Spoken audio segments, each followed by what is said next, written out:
Good evening, everyone. Bonsoir à tous. Welcome to the first FinTech Drinks of 2021. My name is Nick Belvo. I'll have the pleasure of being your host this evening, but co-hosting with our head of partnerships, Nina. How's it going, Nina? Hey, ça va bien, Nick. Comment ça va, toi? Très bien, très bien. So excited. We're the first FinTech Drinks of the year. Yeah, super excited. It's been 5 months since the last one. On va faire l'intro un petit peu en franglais ce soir. Pour ceux et celles qui veulent faire des commentaires, des questions dans le chat en français, l'équipe va être là aussi pour répondre à vos questions. But yeah, super excited to be here for the very first one of 2021. Everything is FinTech. Yeah, we're going to have a great panel. We just had the networking before. I hope some of you were able to connect for that. Stay tuned at the end. The best part of this event is really the networking.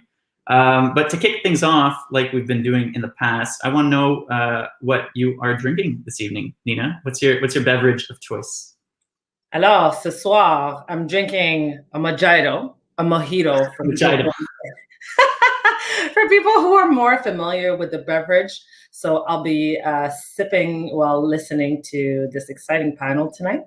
And also it's my way of celebrating spring that's just happening right now and the end of winter. So thought I'd bring something a bit more sunny with my drink. And you, what are you drinking, Nick?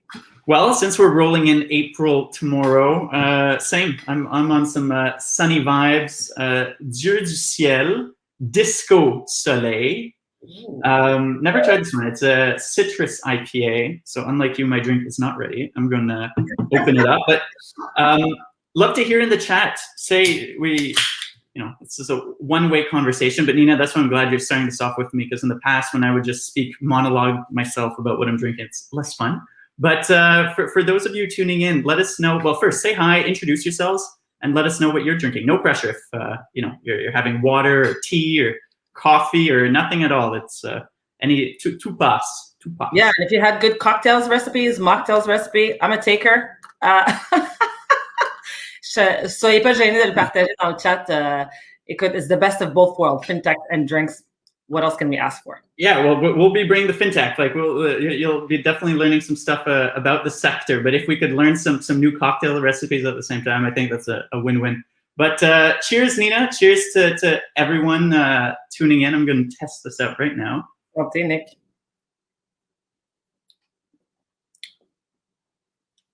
Parfait. Très bon choix, le mojito ce soir. And this is super good. It wasn't expensive too. It's generally these microbrews are more expensive. $3.50. This goes to the cool. Bon, pas cher. Beau, pas cher. Exactement. On aime ça. But Nina, thank you for kicking this off with me. We're in for a great event, and we'll see you in the chat. Oui, ça me fait plaisir. Merci, Nick. Moi, je vais être avec vous autres chatting with the rest of the audience. All right. See you later. Cool. So let's kick off this first edition of 2021. We have a great program planned for you. First off, I'll be running through a quick intro of FinTech Cadence. We'll be having a word from our sponsors. You'll have a chance to meet the newest cohort of Ascension 2021, following which we'll dive into our panel, and then stay tuned for the networking portion at the end of the evening.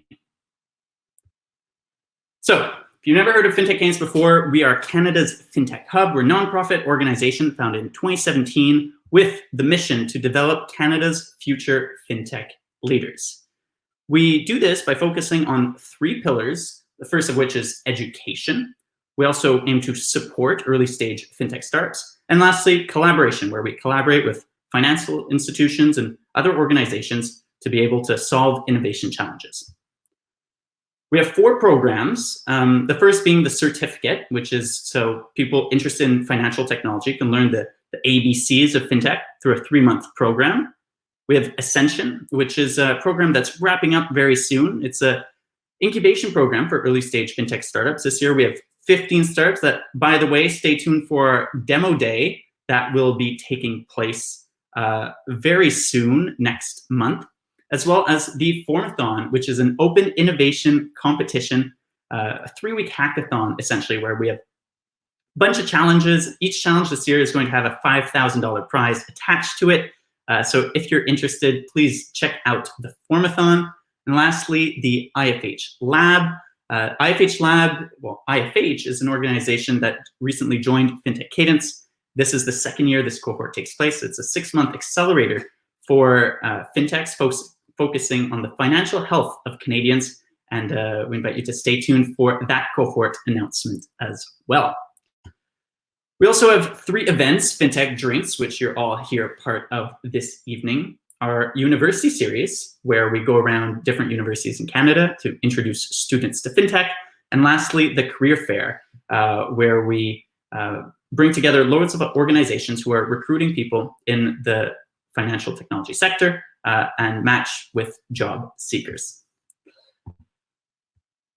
So this event would not be possible without the support of our fantastic sponsors. First off, I'd like to welcome Hélène Hainaut from EY, who is coming in as our platinum sponsor this year. Hello, Hélène. Thanks, Nick. At EY, we understand the importance of asking better questions. It's how you innovate, transform, and achieve a better working world, one that benefits the clients, our people, and our communities. We're proud to once again support the FinTech Cadence this year. As a professional services firm, we support FinTech entrepreneurs from the get-go, and we help financial institutions understand you better to build a stronger financial ecosystem in Canada. Thank you for taking the time to join us virtually. Have a great event. Thank you. Thanks, Hélène, and thanks again to EY for the awesome support. This year, we also have 2 gold sponsors making FinTech Drinks possible, Expertis and Station FinTech Montréal.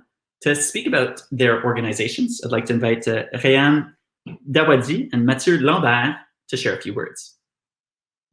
Hello, I am Ryan Dawadi, leader of communication and marketing at Expertis. We are a Montreal-based fintech founded in 2001, and now we are part of the IBM big family since December 2020. Once again, Expertis is very proud to partner with FinTech Cadence, an organization that acts as a true catalyst for innovation in the fintech world. This is the reason why we renew our confidence in it through its various actions and activities, such as FinTech Drinks. I wish you all an amazing event, and thank you for your trust. Merci Nick, merci de m'avoir avec vous ce soir. Bonjour à tous. I'm Mathieu Paquette-Lambert. I'm the Director of FinTech Development for the Montreal FinTech Station, which is an initiative of Finance Montreal, the financial cluster of Quebec. We provide, spaces and a community for FinTech startups in Montreal. We've been strong supporters of what FinTech Cadence has been doing since day one. I think it goes back to 2016. Very important what they do for the FinTech community in Canada. So we're glad to sponsor this series of events. Très content d'être avec vous ce soir. Cheers, bon événement.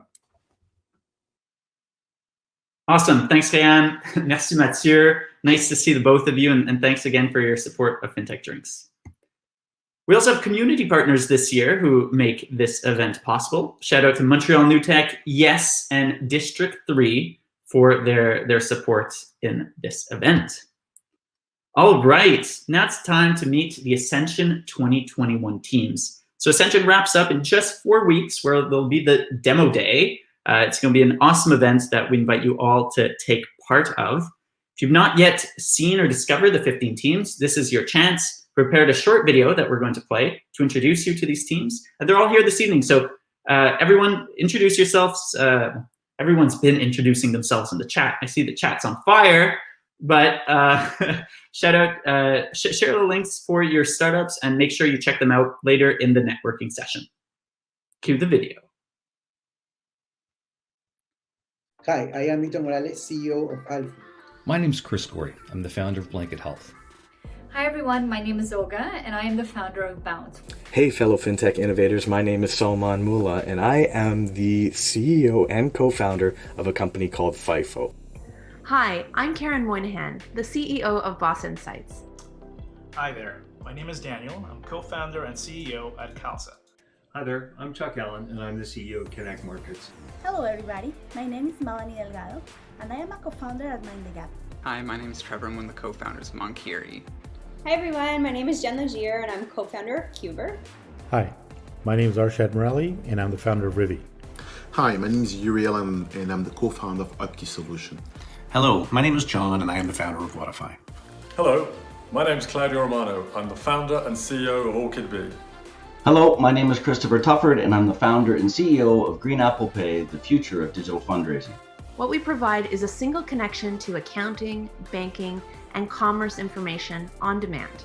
Alfie is a marketplace of financial products based on financial education. Can offer them an integrative financial literacy tool that will then backtrack them into the banking institution. We are the InsurTech platform for the future of work. Cal's is an app that lets you save and invest with those you care about. Our mission is to democratize estate planning services so that every Canadian will have the help they need to go through a succession process. So we educate users on core financial concepts and provide transparent info on relevant financial service providers. Cuber is a mobile app that was designed to help people change their behavior with their money and learn to build up an emergency fund. We make software that helps businesses build a better performing workforce by automating manual payroll processes. A business intelligence platform that leverages data to help real estate investors find, assess, and finance their next purchase. Whatify is a highly visual, low-code financial scenario builder and projections platform. Connect removes friction from the lending process and makes lending faster, easier, and far less complicated for everyone involved. Orchid Bee is the first end-to-end back-office platform for the self-employed and for SMEs. So thanks for accepting us into the FinTech Cadence program. We're excited that with your help, we're going to build a fantastic platform that's going to be the go-to platform for insurance advisors across the country.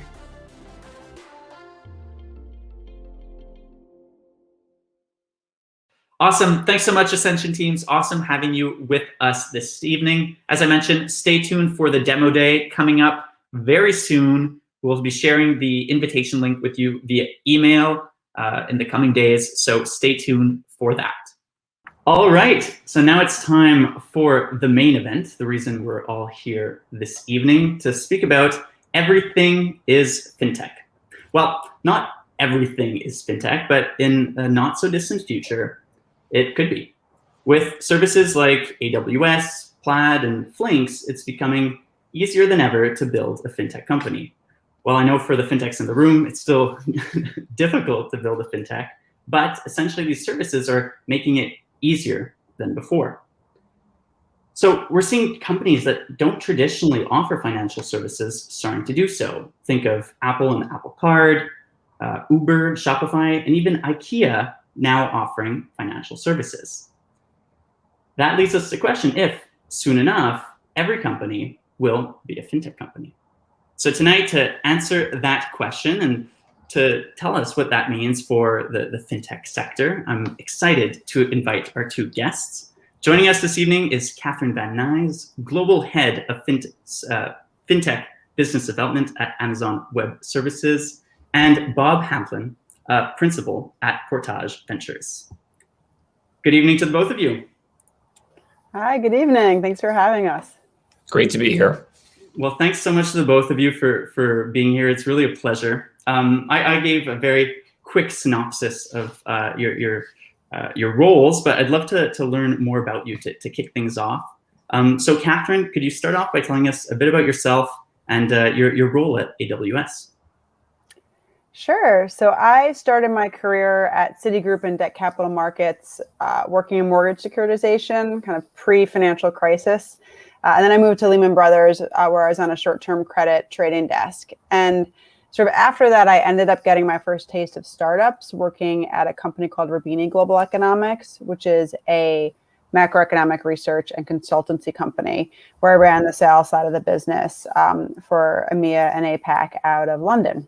And so the company was growing very fast, and I had an opportunity to wear a lot of different hats. So I kind of got addicted to working in startups, and then found my way to leading partnerships and capital markets for a consumer lender and then a small business lending fintech in New York. And then 3 years ago, I joined AWS to lead fintech business development. And so just quickly, we're part of the startup organization, which is a lot of former founders or investors or startup executives focused on supporting startups from the very early stages. And so, and all the way through the different phases of growth. And so in my role, I do that specifically for how can we help fintech companies achieve success through all the different capabilities of AWS. Awesome. Well, it's a pleasure having you here with us, and we're really excited to hear your perspective on tonight's topic. And Bob, can you please give us a quick intro of yourself and your role at Portage? Sure. So I'm a principal on the investment team with Portage. We are a global fintech-focused venture investor at early stage, which to us means a sweet spot of Series A, but early stage means different things in the markets where we work and for different sectors. And so we're sort of always there once entrepreneurs are showing that they've got some product market fit and could use our expertise. We will invest in both North America and Europe, as well as some select focus on other geographies in Asia Pacific as well. In my personal background, I've only been with the firm for about a year and a half. I was the first person brought on who is American, lives in the US, and spend the majority of my time focused on US companies, but do have the pleasure of working with some companies in our portfolio like Borrowell in Canada, as well as Halas Direct in Europe. Before I joined Portage, I was also doing fintech investing, but in some ways in diametrically different markets. I was with the World Bank in Washington, D.C., specifically an entity called the International Finance Corporation, which is actually a development finance institution that is owned by the member countries of the World Bank, but has a mandate to invest in private companies in order to achieve the development impact priorities of the international community. And so fintech was very important to achieving financial inclusion and financial sector competitiveness. And I had the great pleasure of working there for 2 years and seeing how entrepreneurs in markets as diverse as Nigeria, India, Thailand, or Brazil are envisioning fintech, often with a clean sheet of paper, so to speak. Awesome. Well, thank you. It's really great to have both, from the fintech investment side as well from the technology layer of AWS. And I think we're in for a great conversation, given also your extensive experience, the both of you, in fintech. So to kick it off with my first question, it's a broad question, but it'll put us into it. Catherine, what does everything is fintech mean to you? So when I hear that, I think first, because I get asked a lot in my role. So what do you cover? What is fintech? I think in general, first, the definition of fintech feels that it keeps broadening and encompassing more and more as just financial services are becoming kind of more ubiquitous in the companies that we're working with and the brands that we engage with. So similar, coming from the AWS perspective, I think it's worth mentioning. For those of you that aren't as familiar, AWS provides the on-demand delivery of IT resources via the internet with pay-as-you-go pricing. And so instead of buying, owning, and maintaining your own data centers and servers, companies can acquire technology such as computing power, storage, databases, machine learning services on an ad-needed basis. And so I think what we like to say is we take care of a lot of this undifferentiated heavy lifting so that our customers can focus on providing the most value for their customers. And so similar to how AWS offers this infrastructure as a service, which reduce the cost and complexity, allowing customers to get up and running more quickly with unlimited compute so they can experiment and innovate much more quickly.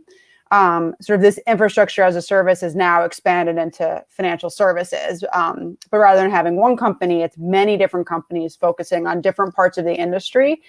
So when you think about fintechs focusing on that infrastructure layer, we have AWS customers such as Bond Technology or Rails Bank in the UK, Marqeta, even Centrelink for some of the fraud. They make it very easy for any company to incorporate financial services as part of their offering. So it makes it very easy for companies to get off the ground with a financial product. And it can be everything from know your customer and compliance and regulation to integrating payments or core banking systems, insurance, and more that can be offered as a service. And so, what I think is consumer demands have been, driving many improvements in the way that financial services are delivered. And so when I think about the future of financial services, it's moving towards a highly customizable and even more deeply integrated products that are meeting people where they are. And so consumers are getting more comfortable with, financial services being offered by companies that aren't their bank. And so whether it's, Uber or Apple or Shopify, giving loans and payment services, I think it's just been an interesting trend that's only going to continue to accelerate. Especially as software businesses have the ability to embed financial services as part of their core product. Awesome. Yeah, I think that's a very encompassing description. Bob, on your end, how do you explain everything is fintech? Sure. I mean, so I start maybe too philosophically in some ways, where I think about, what is the purpose of financial services? And many times, if we take definitely a consumer perspective, but I think also a business perspective, your customer is trying to achieve something in their lives, and quite often an interaction with financial services is sort of a means to that end. And we've lived in a world, particularly the offline world, of many decades where that was a very discrete and very sort of specific interaction you would have in order to do the ultimate thing that you did want to do, like, pay your friend for your share of a pizza, buy a home with a mortgage, or save to fund your retirement. But when I think of every company is a fintech company, or everything is fintech, I see a lot of that same role for financial services in the life of the customer. But I also feel like finance is slowly becoming, a chameleon in a lot of ways, where it becomes much less obtrusive, and what all that complexity of fulfilling that need of the customer really gets abstracted away from their perspective. And the founder of a company or the management team of a more mature business is really able to focus on their knowledge of that customer and what they do well to distinguish themselves in the minds of that customer, and keep them coming back for more. So from that perspective, I see in some ways the timelessness of sort of what finance is, but I see it being just much more frictionless and seamless. I like that. Finance is becoming more of a chameleon. We'll have to quote you on that for the post events notes afterwards. So Catherine, it's really thanks to companies like AWS that have propelled this movement. What do you see? Where do you see AWS's role in every company becoming a fintech? So I see AWS, we put ourselves in a position just to support our customers wherever they want to play and help meet the demands of their customer expectations.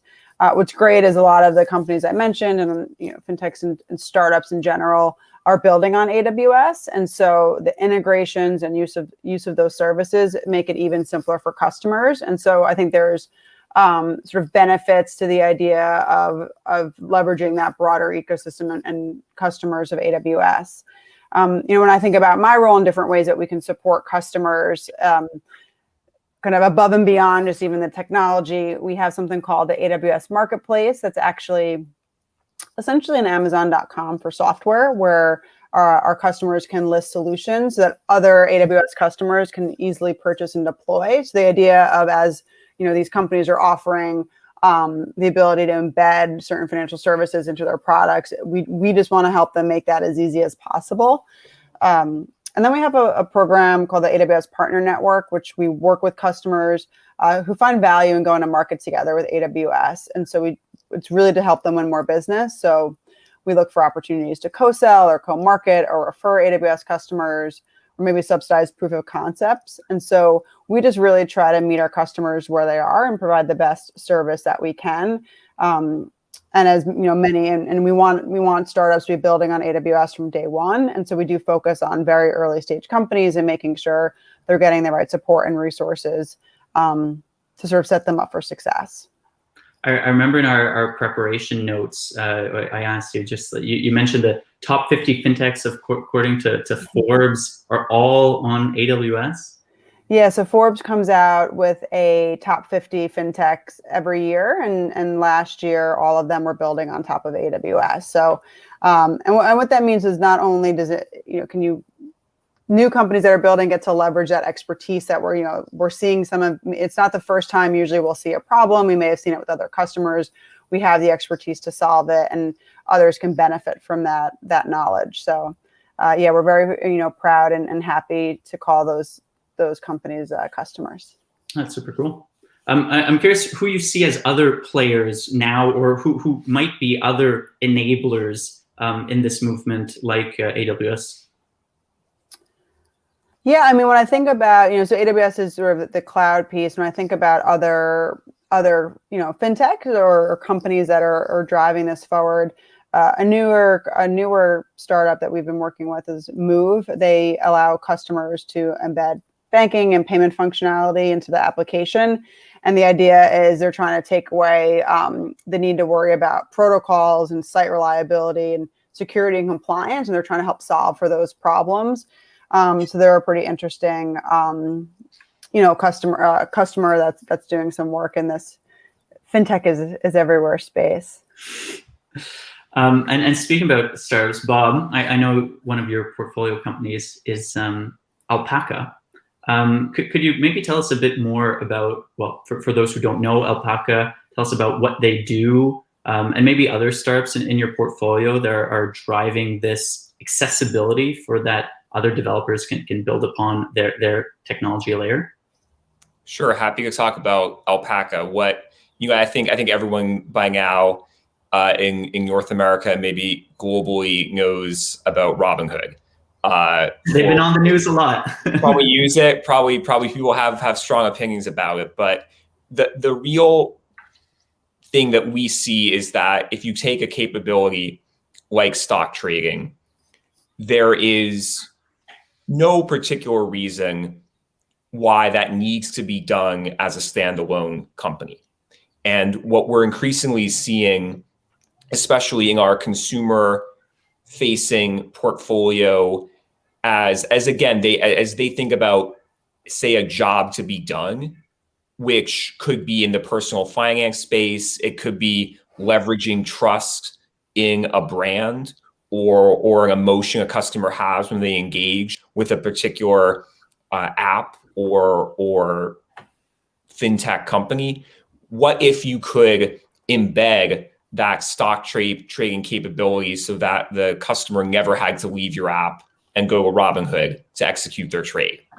Where we see huge potential is that Alpaca can really, through its APIs and through its sort of developer first mentality, let any app simply leverage those APIs to create a stock trading experience for their users that will be native to the customer's expectations of every other service or every other financial service within the app.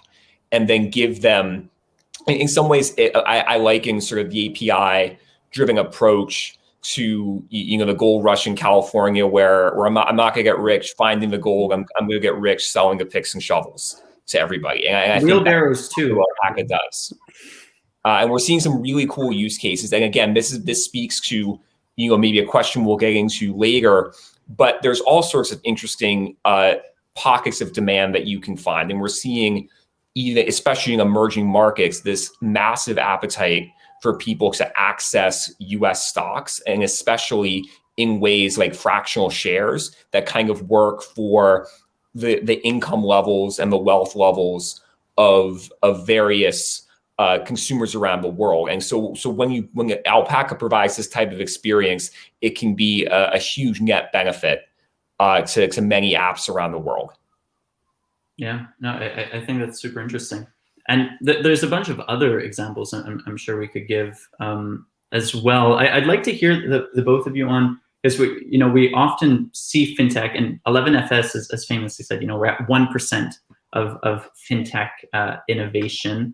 And they had a great explainer video really showcasing how fintechs right now focus more on the consumers or the SMBs, but there's still a huge potential market for corporations and even at the government level where fintech innovation can take place.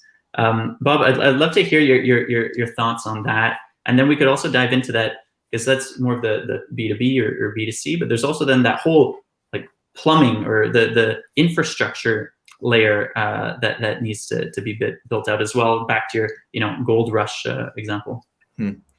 Yeah, sure. I'm happy to think about some phases and talk through what I see as interesting. So what I would say is that for many of these things, it's hard to have exact estimates and timelines for how far we are to 100%. But I do see several important milestones and then points that I think still need resolution. I think one of the first points that COVID is certainly proving is the willingness of the consumer to experiment and build habits in engaging with a variety of financial services. Again, maybe not always in an aggregated way, but you've seen that habit formation so far in the situation, and necessity is sort of proving to be the best forcing function of everything. But I think the next phase to really moving us beyond the 1% is a realistic assessment of where choke points in the stack still do exist.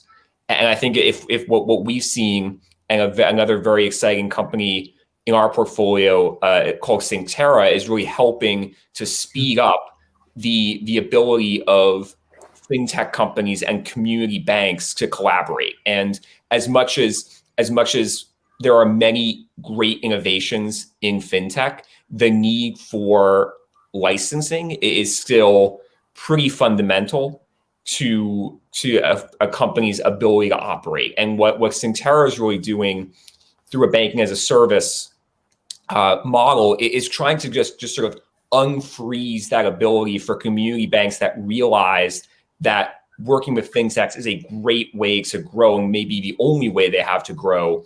Whereas fintechs care about having that access to license, but also having that speed to market.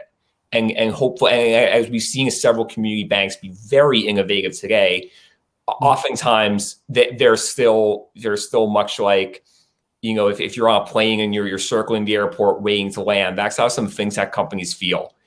Even when it's a great fit to work with a particular community bank. And in startups where speed is everything, 6 months, 12 months, even 3 months can be the difference between getting your product into market and starting to learn and test and iterate on it. Where I think the exciting moment really comes is once we've sort of unfrozen a lot of those choke points, we essentially lower the stakes to experiment. And what I mean by this is that what we typically see if a major evolution in a product roadmap involves any regulated financial service, whether that's a debit card, a credit card, offering insurance. Well, in the context of venture, that's still a big lift for a company, and especially a big risk when they think about telling the story of the fundraising round they're coming to us for investment consideration. And what my dream would be is for launching that debit card, offering that stock trading capability. It's one experiment among many that a company is running, and it doesn't necessarily feel like a bet the company type of decision to a founder. And when we're there, I think we haven't even thought of the possibilities. Yeah, that's really interesting. Catherine, maybe on the infrastructure layer, I'd love to hear some of the trends you're seeing going on in the industry when these new fintechs are coming to you, and maybe what you've seen from 2 years ago and what you're seeing now today? Sure. So one piece I mentioned is what we're seeing from customers is around kind of the value almost of this middleware layer for when you think about startups or fintechs that actually want to sell in and drive innovation within enterprises. And so kind of finding ways to more easily connect in their solutions and applications to those enterprise customers. And so we're hearing it from both sides that the enterprises similarly want to make that an easier process. It's one of the big pain points we hear from our customers. And so we've been working with a company called FinConnecta. They can act as a sandbox environment and essentially an adapter between startups and legacy financial institutions. And so we see this as being really kind of a key piece what's helping to transform more of like the legacy institutions. And so we launched an open finance program in partnership with FinConnecta. It's really focused around open banking. So it's very EMEA, EMEA, Latin America, and in Asia. We launched that on May 16th. And so that's kind of one area that we've seen, again, like the need for this connectivity between the different players. As far as just generally, I would say like trends that we've seen kind of at AWS with FinTech a couple of years ago. This isn't necessarily on the same theme of everything is fintech, but just an interesting note because it feels that we've been talking about machine learning and artificial intelligence for a very long time, but that customers weren't actually leveraging those services. They sort of were talking about it or experimenting. And I think we've really seen that starting to happen a bit more. To kind of really implementing these types of the personal, I think it kind of ties into the idea of like the more personalization, like customer centric focus that businesses need to have in order to compete and sort of like, table stakes at this point. So we have, customer Nerd Wallet. They essentially provide tools and advice to make it easy for consumers to, pay off debt or choose financial services and products. So they use a service of ours called Amazon SageMaker to really power recommendations as they can connect consumers with these different financial products and offerings that are out there.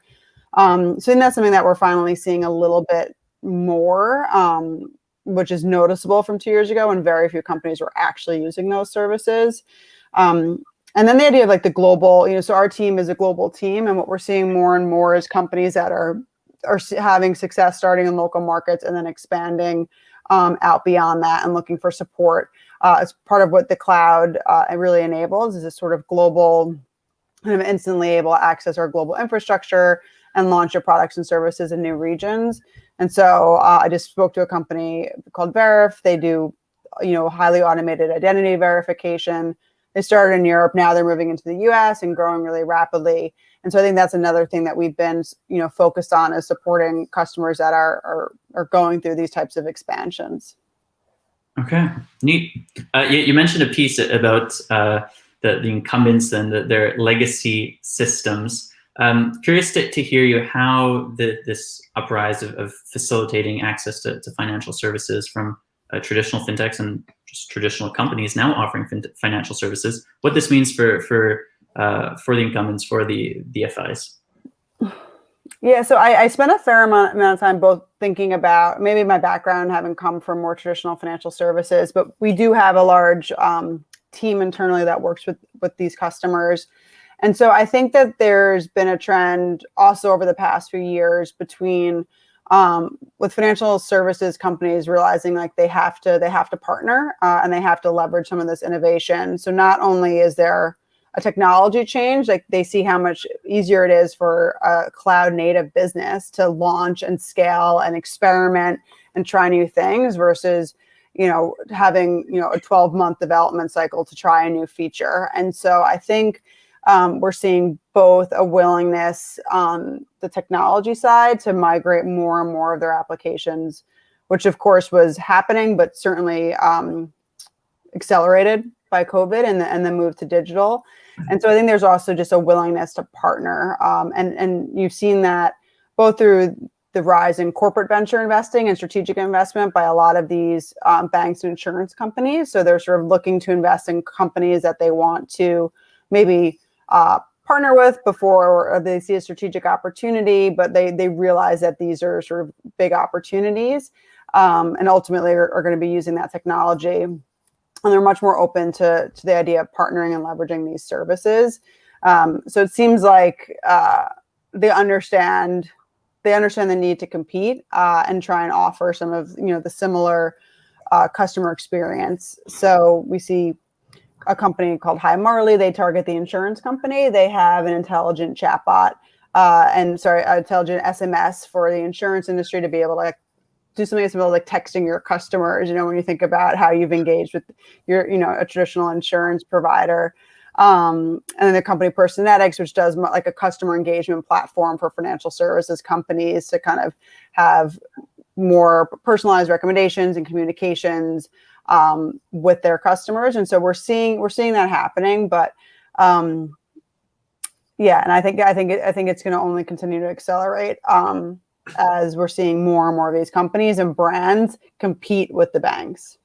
Well, I think that personalization piece is another important piece, because you're mentioning how you've seen the last 2 years ML and just that AI trend, which enables that. So that's probably going to be a main thing then, with everything being fintech, to be able to better engage and develop those relationships with the end user. Because in Canada, it's very well known that we have it's a very strong trust relationship with our financial institutions. So to then transfer having financial services with your I don't know, IKEA or your plumber, having that personalized relationship will be important. Bob, on your end, what do you see? Anything to add there for the incumbents piece? How they should prepare for this, and what they're thinking? Sure. I think Catherine covered it very well in terms of many of the incumbents realizing, first and foremost, where they are behind and are causing pain points for the customer in their journey, but then also being open to re-envisioning how they take some of their traditional strengths, which again, it could be a license, it could be a balance sheet, it could be a regulatory relationship, taking all those things and sort of partnering with fintechs or with brands, as we're seeing, for example, Walmart is almost building a de novo fintech business now, which sounds super interesting, and leveraging a lot of what they do well with their brand and their reach into the consumer. What I think, though, is imperative to understand, and we're seeing this in real time as well, as many venture companies kind of take that choice of do they go public after a series B, C, D, F, or do they get acquired? And I think we are starting to see a clear realization of incumbents, whether that maybe started with corporate venture capital a few years ago, but now is also moving into the realm of acquisitions. And I think it's too early to say, whether all those acquisitions will be integrated or sort of perform successfully. I think you are always sort of seeing this question of, will incumbents look at that acquisition opportunity as a way to change themselves, or will they look at that opportunity as a way to almost sort of co-opt the fintech movement or the fintech enthusiasm? I think the devil will be in those details about just integration and sort of what who stays from these startups to actually hold leadership positions in the traditional sector. All those questions are still open, but I think we're finally going to get an answer to them in the next couple of years. Yeah, do you see it as a winner take all, or it's going to be more a share the pie approach? I think I might, at least from the US view, where we've historically had a lack of concentration in our banking sector, where we've historically depended on sort of non-bank finance companies to often reach certain segments of customers, especially subprime and near prime. My sense is, if we're talking about that point where the consumer touches the financial product, I think that there will always be room for many players, given the size of the U.S. market. But I think if you're underneath in that infrastructure layer, and you are powering the capability, again, like stock trading, like making a lending decision and embedding that somewhere in a customer journey. I think there before I did fintech investing at the World Bank, I was doing infrastructure investing. And so I invested in, literal water pipes and, literal power lines. And those may get refurbished, but they only get laid once. And I think in that case, there are, that model to me looks much more like a winner take all system, where if you've got the scale to make that business profitable, it's going to be very hard for somebody to come along later and displace you. Mm-hmm. Okay. By the way, for the audience listening in, if you do have questions, feel free to write them in the chat. Catherine and Bob will be able to answer them at the end of this panel conversation. But yeah, feel free to write them in. Don't hesitate, in English or in French, and we could translate need be. But Bob, I had another question for you. As a fintech investor, what does all this mean to you? Does it change your thesis and your investment strategy? So it's an interesting question. I think if we're at this moment where some companies have clearly laid some pipes down and are gaining scale quickly, whereas there are other elements of either the tech stack or delivery of certain financial products where that trend is not played out very much yet. I think right now, enabling a core kind of checking savings account with a debit card, like that path is now well trodden in being able to really abstract away those key layers of the tech stack for someone who wants to launch that. I think right now in wealth tech, where we're seeing very exciting time for that is starting to happen. And my view is that InsurTech may be the next wave, where we are going to start seeing more of an infrastructure mentality, especially as we see startups encountering sort of the same problems over and over again, whether that's partnering with carriers, finding risk carrying capacity from reinsurers or insurance balance sheets. We've seen enough companies to sort of know, to keep repeating ourselves about some of the advice or pain points we need to overcome. And I think the time is ripe. There, I say we're at maybe 0.1% of the journey. But I think there is, and so but that's very much in our core thesis. And we have great analogies in other history of this development of software, where we can see how that movie plays out a bit. But I think there are interesting questions where you start to look at, deeply, vertical specific softwares or marketplaces that are focused on a very particular good or service, where, if fintech revenue, and whether that could be payments, that could be lending, that could be brokerage commission, does make up a greater share of the pie, then I think there is an interesting tipping point where some fintech investors will have to know what they're good at, and also develop comfort in maybe assessing a substance of a business that may be outside of what they historically thought as their core verticals. And to give one example of a company that's in the very early stages that we've backed, it's called Choosing Therapy, which essentially is a marketplace that lets patients find therapists, and it facilitates matching process, the appointment booking process, and again, meets a dramatic underserved need in the United States before COVID, but COVID only accelerated it. They've got some really interesting plans to verticalize the tech stack for therapists. And once you do that, you're sort of in the data flow, and you're often in the payment flow as well.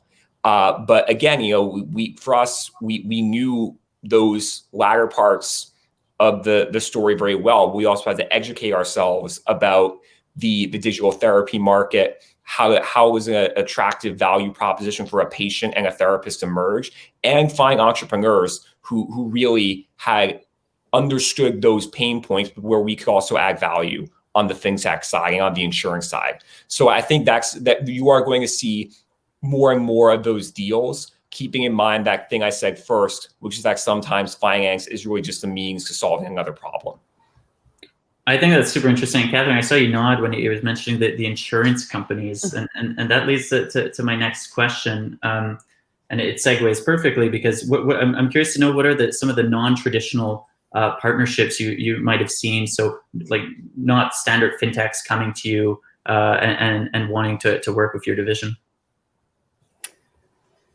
Yeah, so although I guess insurance is a small piece of this, I think an interesting example out of Asia is Grab, which they started as an online transportation network and technology company to make, similar to Uber or Lyft, to make transportation accessible across ASEAN.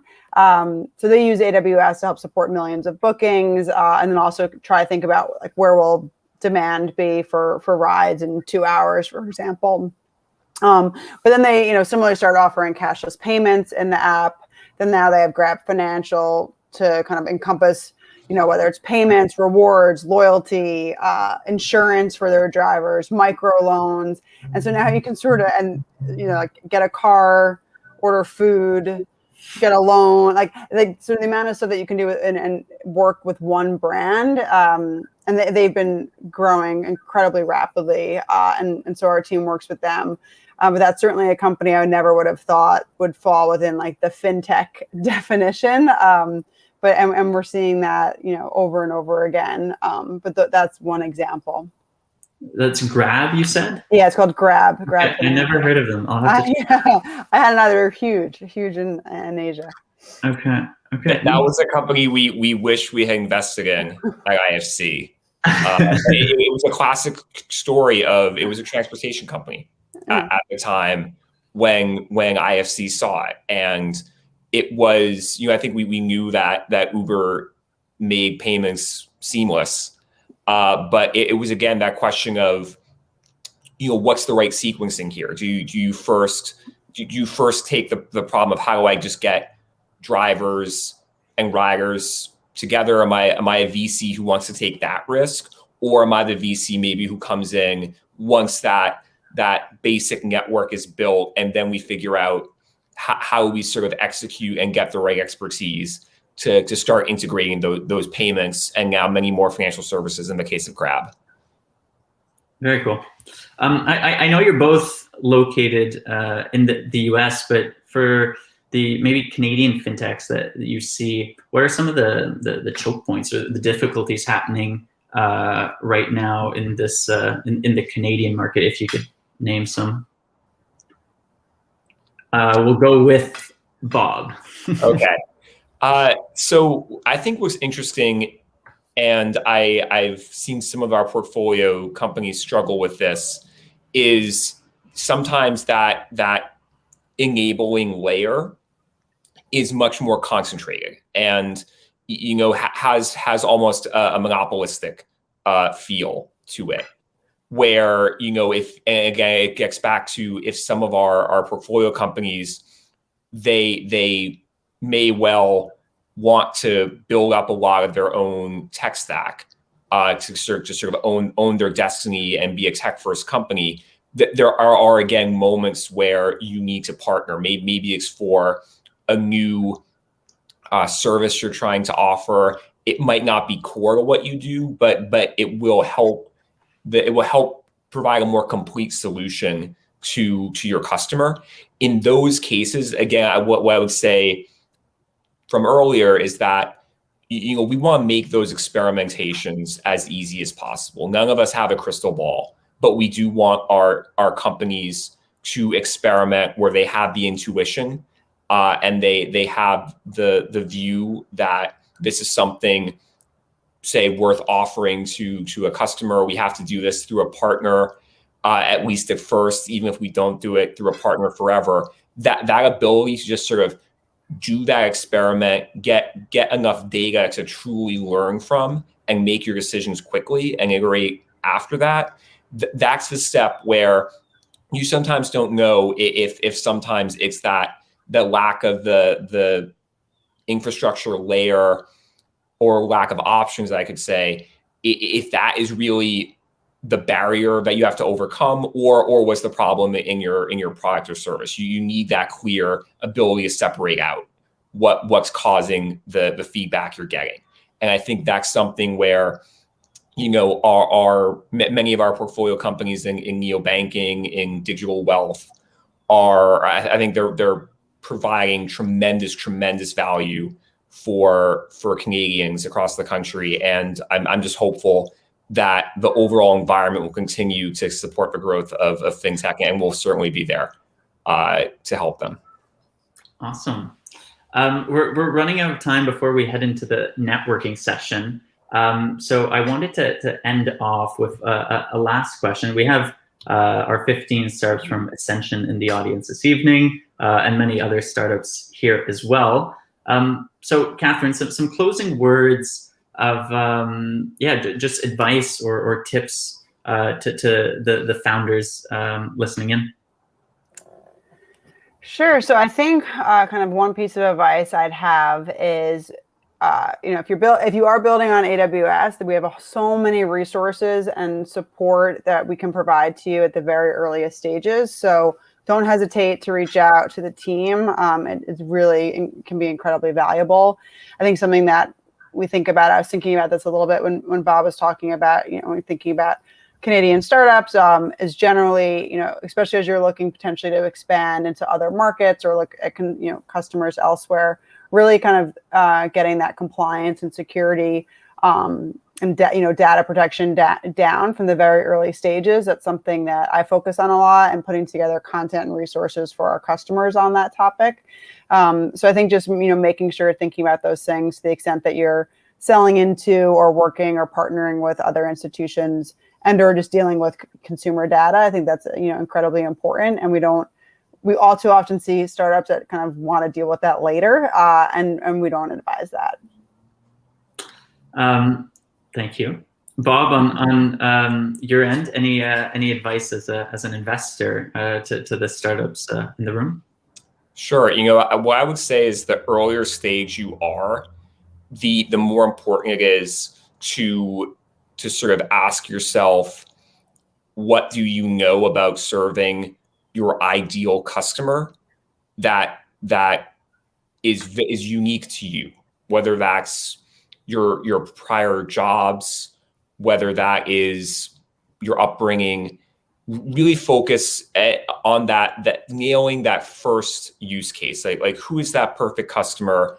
How does my company give them the perfect solution and experience? That may only be a tiny fraction of the ultimate customers that you want to serve, but it lets you focus on your value proposition and differentiate yourself and show traction. And then to the extent that you can think about many other things, you can think about, what should I be building internally, and where should I be trying to take solutions that some of these aggregators or people who really deconstructed the tech stack, where can I partner with them? And again, I think every company may have different answers about what should ultimately be internalized. That's very contextual to your country and your sector.